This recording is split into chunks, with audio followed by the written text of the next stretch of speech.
सियासत में कामयाबी जो है वो धरने से नहीं बल्कि कुछ करने से आती है। जमहूरियत को नवाज शरीफ की बादशाहत से खतरा है। मियां साहब, आपके दिन गिने जा चुके। अल्ताफ हुसैन साहब से हमारा मुकम्मल कतई ताल्लुक है। हम दोस्ती निभाना भी जानते हैं और दुश्मनी का कर्ज उतार।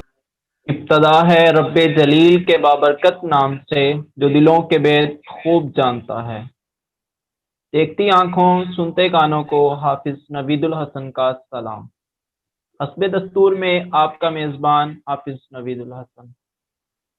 नाजरीन, आज हमारे साथ जो शख्सियत मौजूद हैं, हमारे बहुत ही प्यारे दोस्त मोतियुर रहमान। उनका ताल्लुक शोबा मेडिकल से है और वो MBBS के स्टूडेंट हैं। तो जी अस्सलाम वालेकुम सर। वालेकुम सलाम। जी सर, क्या हाल चाल है आपका? अल्हम्दुलिल्लाह, आई एम गुड। तो सर, आपका ताल्लुक मेडिकल के शोबा से है। कोरोना वायरस के मुतल्लिक देखने वालों को क्या आप इसके मुतल्लिक आगाह करेंगे? मेरा यही पैगाम है कि कोविड की वजह से पहले भी हमारे मुल्क को जो है वो मुआशी नुकसानात से काफ़ी गुजरना पड़ा है। इसी तरह देखें तो पूरी दुनिया में ही जो है वो काफ़ी ज़्यादा इससे मुश्किलात पेश आई हैं। अभी कुछ ही दिन पहले जो है वो यूके के अंदर जो है नई किस्म भी एक कोरोना की आ गई है। तो इसकी वजह से मेरा यही पैगाम है कि लोगों SOPs जो हुकूमत ने बताई हैं उस पर अमल किया जाए और मास्क का इस्तेमाल ज़रूर किया जाए, क्योंकि ये हर इंसान कर सकता है। मास्क तो एक बुनियादी चीज़ है।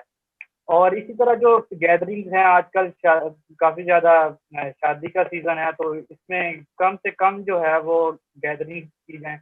इसी तरह दोस्तों के साथ अगर हम प्लान ना भी करें तो कुछ अच्छा, तो जिस तरह हमने पहली फेज़ आई थी कोरोना की, और उसमें हमने काफ़ी ज़्यादा अच्छी जो SOPs पे अमल करके काफ़ी ज़्यादा केसेस नीचे ले आए। तो इसी तरह SOPs पर अमल करें, गैदरिंग्स में ना जाएँ, मास्क का इस्तेमाल करें। तो यही बुनियादी चीज़ें हैं जो जिस पे अमल करना चाहिए। तो जी नाज़रीन, मोतियुर रहमान साहब का ताल्लुक एक सियासी जमात से भी है, पाकिस्तान तहरीक-ए-इंसाफ से। तो सर, सियासी सूरत हाल पर क्या मुल्क में एहतसाब के नाम पर मजाक नहीं हो रहा? इसके मुतल्लिक आप हमारे नाज़रीन को आगाह करें। अगर टू द पॉइंट आंसर करूं इसका, तो यही जवाब है कि एहतसाब के नाम पर मजाक हो रहा है। इसकी बुनियादी वजह यह है कि जब हमारी पार्टी के किसी रुकन का नाम जो हमारी पार्टी के साथ इस वक्त मुंसलिक है उसका नाम आता है, तो हम खान साहब कहते हैं मैं बड़ा मुतमिन हो गया हूँ जवाब से। लेकिन जैसे ही दूसरों का आता है तो वो कहते हैं मैं किसी को NRO नहीं दूंगा। तो मेरे ख्याल में मजाक ही हो रहा है, जो टू द पॉइंट अगर मैं इसका आंसर दूं। तो आप समझते हैं कि एहतसाब बिला तफरीक हो रहा है? हम आम तौर पर देखते हैं कि आप अक्सर औकात अपनी ही सियासी जमात पर तनकीद करते हैं। क्या आप जमात से आपने किनारा कशी इख्तियार कर ली है? नहीं नवीद, किनारा कशी तो इख्तियार नहीं की। मैं तो आज भी समझता हूँ कि जितनी भी नजरियाती मतलब देखी जाए तो नजरिए की बुनियाद पे तो एक ही जमात अभी PTI है। किनारा कशी इख्तियार नहीं की, लेकिन हाँ उनकी जो पॉलिसीज हैं, हमारा जो नजरिया था जिस पे हमने आके काम करना था, जिसकी बेस पे हम लोगों से वोट लेके आए थे, उस पे हम अमल नहीं कर रहे। तो उसकी वजह से मेरी सपोर्ट हमेशा ही इश्यूज की बुनियाद पे रही है कि हमने इश्यूज को लेके उनको टैकल करना है। हमारी पॉलिसीज क्या थी और हम क्या कर रहे हैं, इसकी बुनियाद पर तनकीद की जाती है। मेरी कोई किसी से ना तो कोई ज़ाती रंजिश है किसी से, बल्कि मैं तो इश्यूज की बुनियाद पर हमेशा किसी पार्टी को सपोर्ट या उसकी मुखालफत या उस पर तनकीद या उसकी तायीद इन बातों पे करता हूँ कि इश्यूज की बुनियाद पे। लेकिन हम जो जिस बुनियाद पे वोट लेके आए थे हम उससे बहुत पीछे चले गए हैं मेरे ख्याल। जी, तो आप जो इस वक्त महंगाई हो रही है इसके मुतालिक आप क्या कहेंगे कि जो उन्होंने वादे किए थे वो अभी तक पूरे नहीं किए? इसके मुतालिक आपका क्या कहना है? इसके मुतालिक तो मैं बड़ा क्लियर हूँ कि जो मुआशी पॉलिसीज थी सारदार साहब की, तो मैं हमेशा कहता हूँ कि उन्होंने बरूदी जो है ना सुरंगें वो बिछा दी थी हमारी मैशियत में। वो तो जब अल्टीमेटली उन्होंने जाना था तो ये सारी सूरत होनी थी हमारे साथ। बेशक पीपल्स पार्टी आती या डिक्टेटरशिप आती या पीटीआई आती तो उनको इन मुश्किलात का सामना करना पड़ना था, ठीक है। तो लेकिन मैं समझता हूँ कि इससे बेहतर सूरत हो सकती थी अगर इसको मैनेज अच्छे से किया जाता। तो हम इसमें हमारी भी कोताहियां हैं और पिछलों की तो कोताहियां हैं ही, लेकिन हम अपनी कोताहियों पर पर्दा डालने के लिए पिछलों को ही ब्लेम करते आ रहे हैं। तो इसमें मेरे ख्याल में ये चीजें हैं कि महंगाई तो अल्टीमेटली होनी ही। तो सर आपने तहरीक इंसाफ में नजरियाती तौर पर शमूलियत इख्तियार की थी, आज वो नजरिया कहाँ खड़ा है? क्या इस नजरिए की नफी या शिकस्त नहीं हो गई? आपका जो पहला पार्ट है कि मैंने नजरियाती तौर पे शमूलियत, जी बिल्कुल मैंने नजरियाती तौर पे शमूलियत इख्तियार की थी। ये 2010 या 11 की बात है कि जब खान साहब ने एक बहुत ही अच्छी उनकी स्टेटमेंट्स कुछ मिसिंग पर्सन्स पर थी और एक जब परवेज मुशर्रफ ने इमरजेंसी का नफाज बैक टू 2007 और 8 में किया था तो वे ये नजरिए की बुनियाद पर थी कि उनका जो नजरिया था वो तहरीक इंसाफ उनके नाम से मतलब था कि इंसाफ की एक तहरीक है। तो उस बेसिस पर इसकी सपोर्ट मैंने शुरू की थी। और फिर आपका दूसरा सवाल है कि क्या नजरिया नफी या उसकी शिकस्त हो गई है, तो मेरे ख्याल में नजरिया कभी दफन नहीं होता। ये है कि उसके चेहरे मुख्तलिफ हो सकते हैं कि उस नजरिए की आप बिहारी कोई दूसरा आके कर रहा होगा।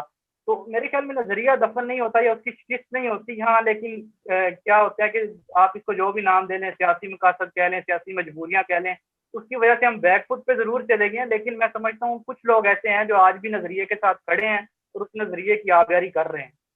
लेकिन मुतीर रहमान साहब अक्सर नारा सुनने को मिलता है कि चेहरे नहीं निज़ाम को बदलो, तो इसके मतलब के अक्सर जो नजरिए की बात की जाती है, इसमें आपका क्या कहना है? यार बेसिक तो मैं समझता हूँ कि हमारे जो निज़ाम है वो एक कल्चर बन गया है, ठीक है। इसमें जो बैलेंस है ना चीज़ों का वो बिल्कुल ख़राब हो गया। सारी चीज़ें ये कायनात भी है तो ये एक बैलेंस के थ्रू ही चल रही है। जैसे ही उसका बैलेंस डिस्टर्ब होगा तो वो चीज़ अल्टीमेटली ख़त्म हो जाएगी। अब हमारे मुल्क में देखो कि जो मैं हमेशा कहता हूँ कि सिविलियन इंस्टीट्यूशंस को ग्रो करने की ज़रूरत है। बल्कि मैं ये समझता हूँ डेलिब्रेटली जो है सिविल इंस्टीट्यूशन को उनके सिस्टम को खराब किया गया है। हमारी ब्यूरोक्रेसी जो थी वो मैं समझता हूँ एशिया की नंबर 1 ब्यूरोक्रेसी जो यहाँ पे अंग्रेज छोड़ के गए थे वो नंबर 1 ब्यूरोक्रेसी थी।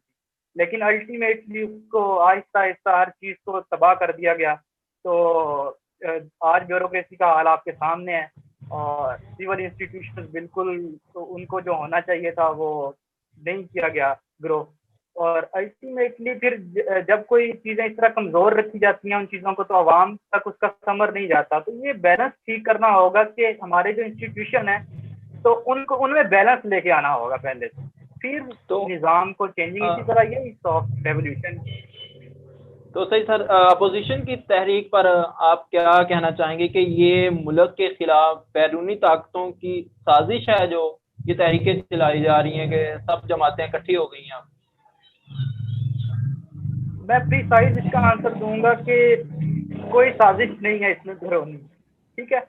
हमने भी 126 दिन धरना दिया। मैं समझता हूँ कि जो भी उस वक्त की अपोजिशन होती है उसका काम ही यही होता है कि वो हुकूमत पे तनकीद करे, उसके पॉलिसीज पे जाके उन पे तनकीद करे। और मेरा नहीं ख्याल कि इसमें कोई बैरूनी साजिश है। अपोजिशन अपना काम कर रही है और इसी तरह हुकूमत को भी चाहिए कि वो भी अपना काम करे बजाय इसके कि अपोजिशन के ही पीछे पड़े रहें। तो अपने जो उनकी पॉलिसीज हैं, अपना जो नज़रिया है उसके मुताबिक जो उन्होंने पॉलिसीज अपनी लेके आए तो उनको डिलीवरी उनको करनी चाहिए। वो हम नाकाम हो रहे हैं इसलिए हम अपोजिशन पे जा रहे हैं कि वो जी बैरूनी साजिश है, ये है और वो है। ये इस तरह का कोई मेरे नहीं ख्याल कि मैं इससे एग्री नहीं करता। जी सर, अफवाज पाकिस्तान जो दिन रात मुल्क की हिफाजत के लिए इंतहक मेहनत करना या फौज पर तनकीद करना दुरुस्त है? इससे मुल्क दुश्मन बैरूनी ताकतों के मिशन को तकवीत नहीं मिल रही? यार मेरा इसमें तनकीद वो जो अपोजिशन तनकीद कर रही है वो जिन चीज़ों पे कर रही है हमें वो देखने होंगे, ठीक है, कि वो किन बुनियादी चीज़ों को लेके जा रहे हैं, उनका नुक्ता क्या है कि वो किन चीज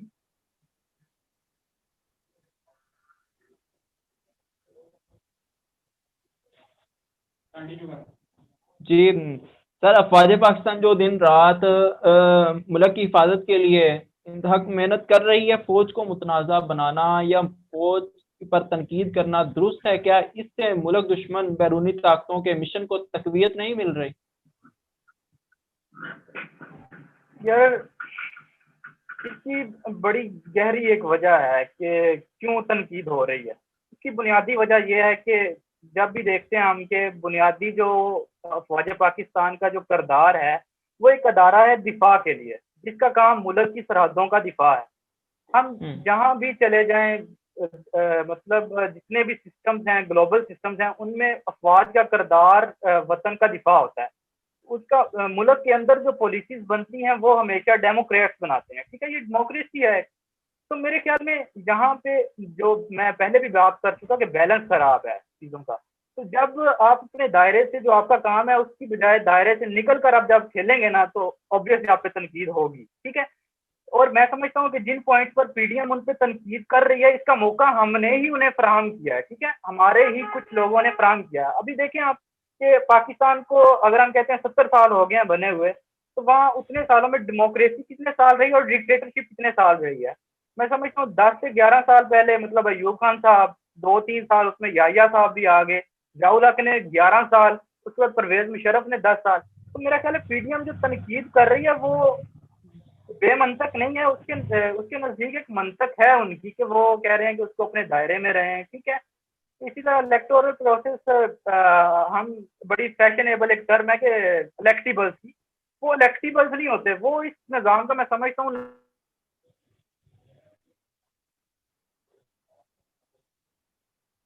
नासूर हैं कि जैसे ही किसी जमात को एस्टेब्लिशमेंट ने जतवाना होता है, तो ये एस्टेब्लिशमेंट को भी देखना होगा और अफवाज पाकिस्तान को भी देखना होगा कि उनके कौन से काम है जो हमारी डेमोक्रेसी और इस अमल को फलने फूलने नहीं दे रहे। और क्यों मैं कहता हूँ कि वो कहते हैं ना कि बड़ी एक आम सी बात है कि जमहूरियत का पौधा परवान नहीं चढ़ रहा, फल नहीं दे रहा।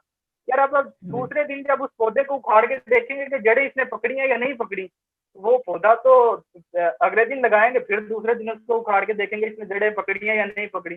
जब वो पौधा ग्रो ही नहीं करने दे रहे तो वो फल किस दिन देगा। तो ये जमहूरियत एक निज़ाम है, एक प्रोसेस है, उसको बिल्डअप होने देंगे तो फिर वो फल देगा, इस तरह तो नहीं होगा। तो मेरे ख्याल में ये तनकीद उनकी कुछ जायज़ है, लेकिन कुछ नाजायज़ भी है कि जिस तरह के वो डायरेक्ट अगर किसी को टारगेट कर रहे हैं, वो निज़ाम की बेहतरी नहीं चाह रहे, वो चाह रहे हैं कि हमें इस प्रोसेस हमें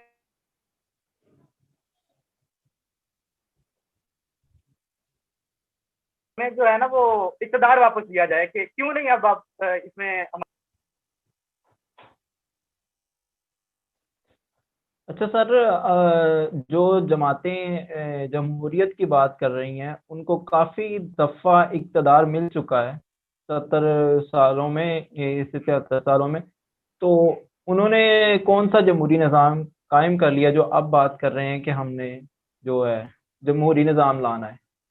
तो जब ये जमातें इकट्ठी इक़्तिदार में आएंगी तो इनकी खुद की लड़ाई हो जाएगी।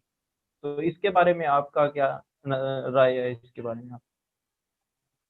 हाँ हाँ नवीद, यार इसमें देखो, अब इमरान खान साहब हैं, उसकी सिंसेरिटी, उनके विजन के क्लियर होने में किसी को कोई शक व शुबा नहीं है। बिल्कुल इस तरह जिस तरह उनकी सियासी मजबूरियां लगा लें आप कि वो उनको किस तरह की हुकूमत जो है अगर दी भी गई है तो किस तरह के एमक्यूएम को काफ लीग अगर कोई एक जमात भी अभी इनसे किनारा कशी करती है तो उनकी हुकूमत गिर सकती है। मैं समझता हूँ कि पिछली जमातें जिस तरह 2 दफ़ा बेनज़ीर हुकूमत में आई तो क्या हुआ, उनके साथ 2-2 साल बाद उनको फिर निकाल दिया गया, कभी मार्शाल्लाह आ गए, और इसी तरह नवाज शरीफ साहब। मेरे ख्याल में ये दोनों जमातें क्या कह सकते हैं कि एस्टेब्लिशमेंट हमेशा ही इन्वॉल्व रही है, इनको लाने में भी और इनको घर भेजने में भी। मेरा ख्याल है डेमोक्रेसी जो है ना एज अ प्रोसेस वो इस मुल्क में आई ही नहीं, उसको आज़ाद छोड़ा ही नहीं गया, ग्रो होने ही नहीं दिया गया इंस्टीट्यूशंस को। तो मेन मसला यह है कि कल्चर बन गया एक चीज़ का, ठीक है। उसमें जमातों को कसूरवार ठहरा सकते हैं हम कि क्यों वो एस्टेब्लिशमेंट के कहने पर ये करती हैं, लेकिन क्या करें कि कल्चर बन गया है कि जब जो भी जमात आएगी वो नेशनल लेवल पे तब आएगी जब उसके पीछे एक एस्टेब्लिशमेंट की स्टैंप लगी होगी, उसकी छतड़ी के नीचे से आएगी तो फिर वो यहाँ तक गुजरेगी। तो इस तरह बहुत सारी तो मुमतीर रहमान साहब, हमारे देखने वाले नाजरीन को मजबूरियां आ जाती हैं। अब जो हालांकि पीडीएफ का तो एक नजरिया था क्लियर कि हमने ये करना है। सही है। तो आप हमारे देखने वाले नाजरीन को क्या पैगाम देना चाहेंगे, स्टूडेंट के तौर पर या सियासी एक रहनुमा के तौर पर? आप हमारे नाजरीन को कोई पैगाम दें अच्छा सा। मेरा नौजवानों के लिए, स्टूडेंट्स के लिए एक ही पैगाम है कि अपनी तालीम पर तवज्जो दें ज़्यादा से ज़्यादा, बल्कि उनका जो प्राइम मकसद होना चाहिए वो तालीम होना चाहिए, क्योंकि इसके ज़रिए से ही वो ऊपर आ सकते हैं, इस निज़ाम की भागदौड़ संभालेंगे। बजाय इसके कि हम जज्बाती तौर पर जो सोशल मीडिया अकाउंट्स बन रहे हैं नौजवान, उसमें काफ़ी सारे फहरिस्त हैं, सोशल मीडिया टीम्स बनाई गई हैं जो कि पसंदीदगी, एफिलिएशन और जज्बाती तौर पर उसकी बेसिस पर आके और किसी भी पार्टी का प्रचार या किसी भी इंस्टीट्यूशन का प्रचार करती हैं। तो इससे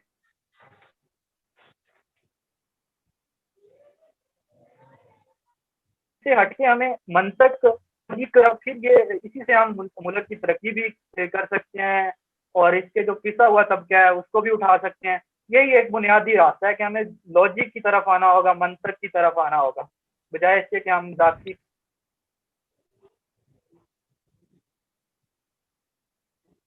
संजीदगी, एफिलिएशन की बुनियाद पर किसी को सपोर्ट करें।